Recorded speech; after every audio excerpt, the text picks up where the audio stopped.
Hi, Megan, or Brother Megan, whoever's grading this. Okay, so to kind of jump right into the video on the different questions, the first one is, how can you be vulnerable and have executive presence at the same time? This is something I've actually wondered quite a bit about because vulnerability doesn't necessarily come supernatural to me. It's something that I have to focus on and think about. I think for me, the answer to this has been listening with real intent. Because when you listen to somebody, you're making yourself vulnerable to their life. You then are choosing to care about what's happening in their life. And you can also be hurt by that person. But it takes a lot to truly care about somebody. And when you truly care about somebody, they will respond differently to you because they know it's not just an act. You're not just going through the acts and the motions of pretending like you care to get something from them. You genuinely care about them and you're being authentic. And that's hard because sometimes it can hurt you. And I think that's kind of the way that's helped me be more vulnerable. It's not necessarily sharing all these random details about my life. It's sharing the right thing in the right moment and also listening intently and caring a lot. The next question, which of all the fatal coaching mistakes are you seeing in yourself after weeks of working on coaching skills? I would definitely say that the fatal mistake number one is my biggest.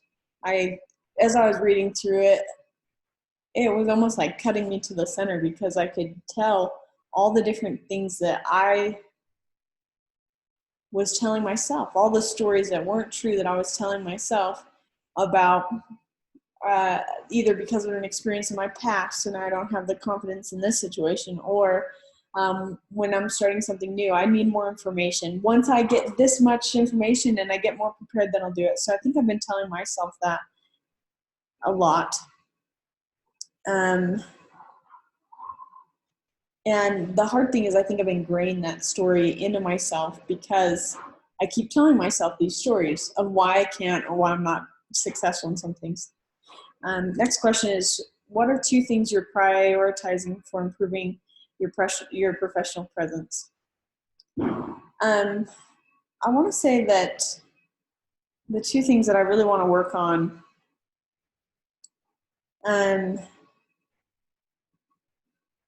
is the tone of my voice.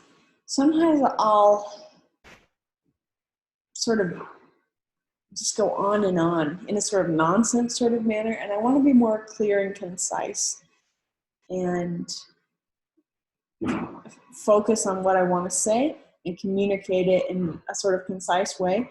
I also think that I get caught up sometimes in using big fancy words and sounding really complicated, which makes it harder for people to connect with on a lot of different levels. So that's one thing I wanted to work on. Another thing that I wanted to work on was being aware of my energy. I feel like I typically have a pretty good sense of how other people are taking my energy level and measuring other people's energy level in the room. But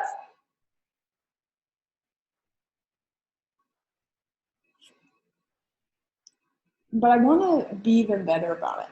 Sometimes I'll say things or the energy that I bring in is the wrong kind. Sometimes I'll come in super gung-ho and it was totally the wrong vibe, and I destroy an ability to form a relationship with somebody because of that. Other times I'll come in like super just chill and I don't care, and I'll ruin a relationship or not build a relationship I could have because of that. So that's something I really wanted to work on, is just gauging my energy level and helping it to do better in any given situation.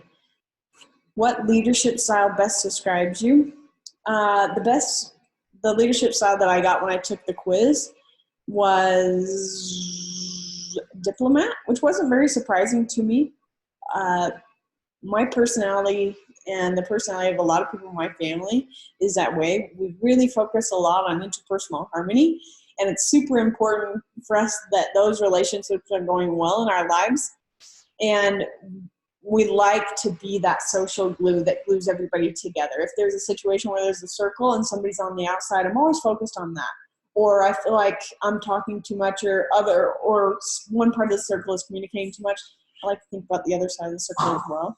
So I think that kind of explains where I'm at with the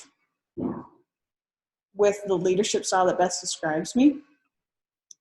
I think that the strengths that come with that are definitely being able to connect with people in a different way. People find it a lot easier to connect with a diplomat as opposed to some of the other leadership styles. Diplomats are typically super open and willing to talk to people. And they're typically a lot more loved by their employees and more approachable.